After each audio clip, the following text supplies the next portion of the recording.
Welcome to today's Explainer. Get ready, because we're about to explore a concept that might literally shatter how you view your own existence.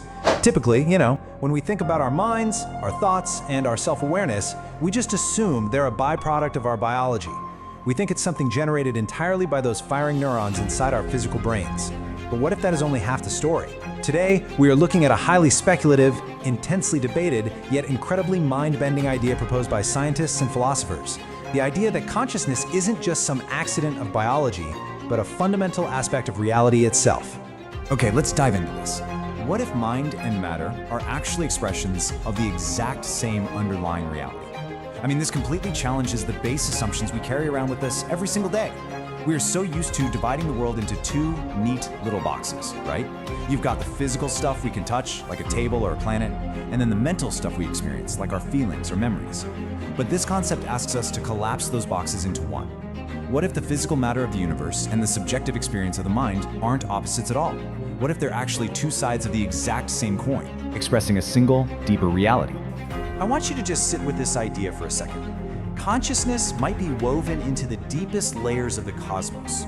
Woven, not just dropped in, not accidentally created at the very end of billions of years of evolution, but actually threaded through the very fabric of existence right from the start. Just like space, just like time, just like gravity. It suggests this incredibly intimate relationship between the quiet space inside your head and the vast expanding universe outside of it. To really grasp the magnitude of this, we need to map things out together. Section 1, a conscious universe, mapping the theories. Now, what's really interesting about this slide is how it acts as a literal map for the mind-expanding journey we're about to take. You can see the sheer variety of ideas out there trying to connect the human mind, which is that glowing figure right in the center, to the vastness of space. We are going to journey through the lower half of this map today, breaking down the 5 major theories of mind, the profound implications they carry, and of course, the big unanswered questions they leave us with. Which brings us to Section 2, 5 theories of mind. Let's break down exactly how awareness fits in. First up, we have a fascinating concept called panpsychism. So the prefix pan means all, and psychism refers to the mind. This theory suggests that consciousness isn't something that only magically appears when you suddenly have a complex brain. Instead, it proposes that some extremely basic, rudimentary form of awareness exists in all matter. Yes, literally all of it. That means the absolute most basic building blocks of the universe, like an electron or a quark, might possess a tiny fundamental spark of experience. It's not human thought as we know it for sure, but rather a fundamental property of matter itself. Building right off that, we move to unified consciousness. If panpsychism says everything has a little piece of mind, unified consciousness proposes that everything is actually connected to a single underlying source. Think of it kind of like a massive underground root system in a forest. Above ground, you see individual trees representing your mind, my mind, everyone's individual awareness. But beneath the surface, this theory suggests we are all just individual branches or expressions of one deeper, interconnected cosmic mind.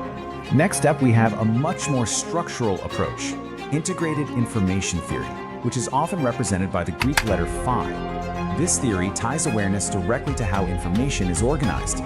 It suggests that consciousness isn't really about what a thing is made of, but rather how the information within it interacts. So a rock doesn't have highly integrated information, right? So it lacks awareness. But a complex, highly connected system, like a human brain, or perhaps eventually an incredibly complex artificial network, reaches a certain threshold of integration where consciousness just naturally results. And this brilliantly illustrates our 4th theory, the holographic mind. Guys, this one is truly mind-bending.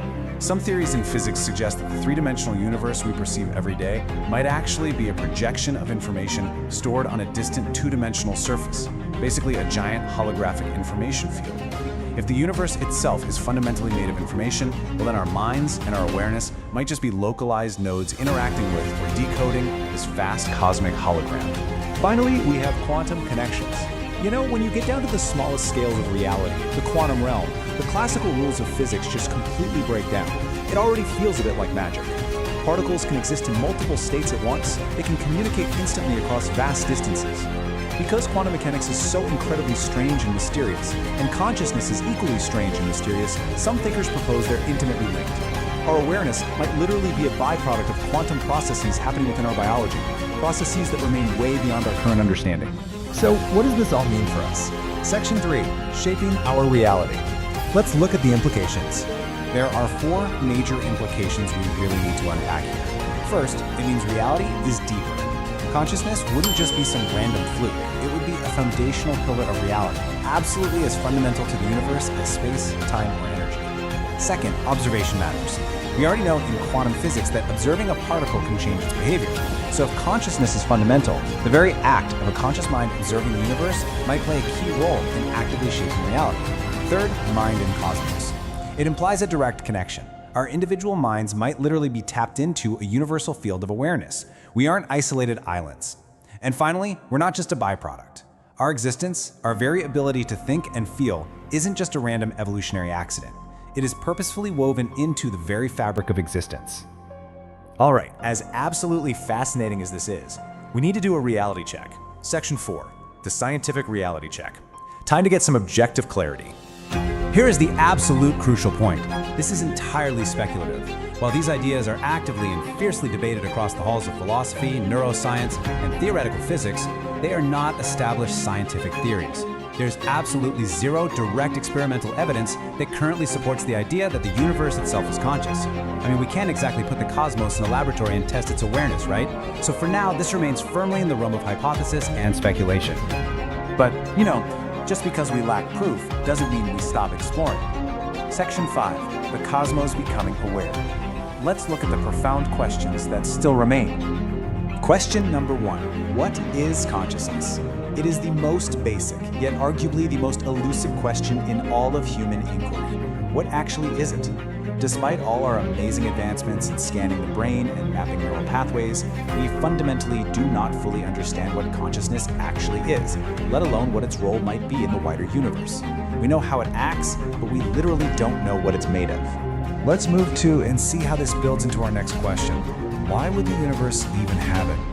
If we assume for a second that consciousness is fundamental, that it's woven into space and time, why? What purpose does it actually serve on a cosmic scale? Does the universe need to be observed to exist? Does it have an end goal? These are massive, staggering questions that perfectly bridge the gap between physics and philosophy. And practically speaking, can it be measured? How do we ever prove this? Right now, consciousness is still one of the most notoriously difficult things to study scientifically because it's entirely subjective. I can measure your brainwaves all day, but I cannot measure the actual internal feeling you experience when you see the color red.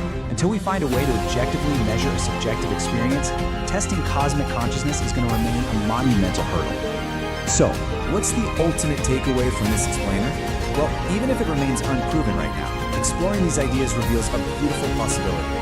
We may be much, much more intimately connected to the universe than we ever imagined. The cosmos isn't just some cold, dark void that exists out there, totally separate from us. Because we are made of the universe and we are conscious, the cosmos is also very much within us. I want to leave you with this incredibly powerful, poetic thought to ponder. The universe may be the cosmos becoming aware of itself. We are the universe experiencing itself.